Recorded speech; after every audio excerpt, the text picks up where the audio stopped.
Hello friends, आज हम बात करेंगे कारगिल वॉर के बारे में। आज कारगिल दिवस भी है, तो इस बारे में कुछ चर्चा तो बनता ही है। कारगिल का युद्ध जो कि 1999 में भारत और पाकिस्तान के बीच लद्दाख के बाल्टिस्तान जिले में लड़ा गया था। यह युद्ध शिमला समझौते को तोड़े जाने पर हुआ था। 2 जुलाई 1972 को दोनों देशों के बीच शिमला समझौते पर हस्ताक्षर होने के बावजूद कारगिल युद्ध हुआ था। उस समय की प्राइम मिनिस्टर इंदिरा गांधी ने इसे साइन किया था। इसमें कहा गया था कि सीमाओं पर कोई सशस्त्र संघर्ष नहीं करेगा। यह युद्ध सबसे ऊंचाई पर लड़े जाने वाली इकलौती लड़ाई है, क्योंकि कारगिल, सियाचिन और लद्दाख में यह युद्ध छिड़ा हुआ था, जो समुद्र तल से बहुत ऊपर के क्षेत्र में है। इतनी बड़ी ऊंचाइयों पर हाल के दिनों में ऐसी लड़ाई तो नहीं हुई है। 3 मई 1999 को 5000 पाकिस्तानी सैनिकों ने भारत में घुसपैठ की और कारगिल की ऊंची पहाड़ियों पर कब्जा कर लिया था। जब भारत सरकार को इस बारे में पता चला तो भारतीय सेना द्वारा घुसपैठियों को वापस खदेड़ने के लिए ऑपरेशन विजय शुरू किया गया था।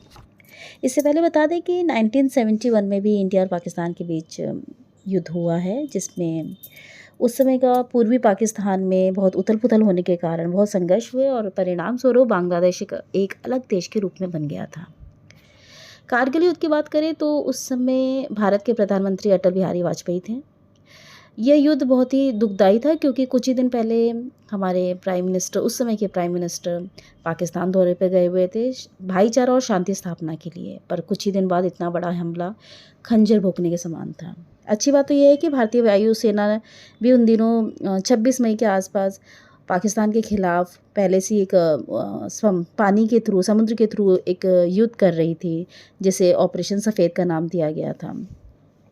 ये ऑपरेशन सफ़ेद सागर बहुत ही दिलचस्प था, क्योंकि उसमें जितने भी पायलट्स थे या जितने भी हमारे भारतीय वायुसेना के लोग थे, उन सब ने उनको ट्रेनिंग लिए हुए शायद सिर्फ 1 ही सप्ताह हुआ था, लेकिन उन्होंने इतना बेहतरीन प्रदर्शन किया पाकिस्तानियों के खिलाफ कि इससे कारगिल वॉरियर का मनोबल और भी बढ़ गया। भारत की 500 से अधिक भारतीय सैनिकों ने कारगिल में अपनी जान गंवाई और पाक का दावा है कि उनके कुछ 3000 से अधिक सैनिक मारे गए।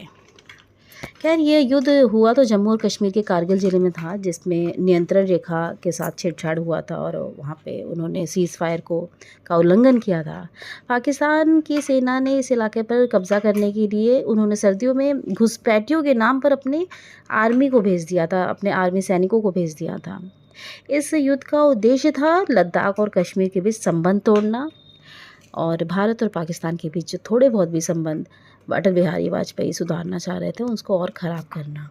यह युद्ध विश्व के कई युद्धों में बहुत ही कठिन माना जाता है। बहुत सारे युद्ध हुए, लेकिन इसकी क्या विशेषता है, क्योंकि यहाँ सर्दियों में, कारगिल इलाके में सर्दियों में तापमान -60 डिग्री तक पहुँच जाता है, और 18,000 फीट की ऊंचाई पर स्थित कारगिल की पहाड़ियों पर सबसे कठोर परिस्थितियों में सामना करना दुश्मनों का, उसमें खुद में ही बहुत बड़ी चुनौती होती है ये।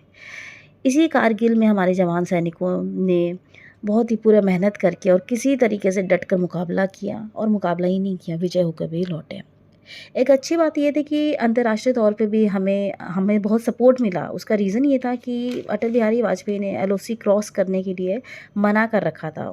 हमें अपनी धरती माँ की रक्षा करनी है, ना कि दूसरे की धरती माँ पर आक्रमण करना है। भारत की संस्कृति ये रही नहीं है। फिर 26 जुलाई को 1999 को यह सूचना प्राप्त हुई कि वहाँ भारतीय सैनिक पीछे हट रहे हैं, और 26 जुलाई 1999 को भारत की जीत घोषित कर दी गई, और हमने फिर से अपने सारे जितने क्षेत्र थे उन पे हमने पुनः विजय प्राप्त किया, और उन्हें अपने वापस इंडिया में हम जोड़ने में काबिल रहे। दोस्तों, यह थी एक छोटी सी जानकारी एक बहुत ही महान विशाल महायुद्ध के बारे में। अगर आपको ये पसंद आया होगा तो मेरे वीडियो को शेयर, सब्सक्राइब, लाइक, कमेंट ज़रूर करें।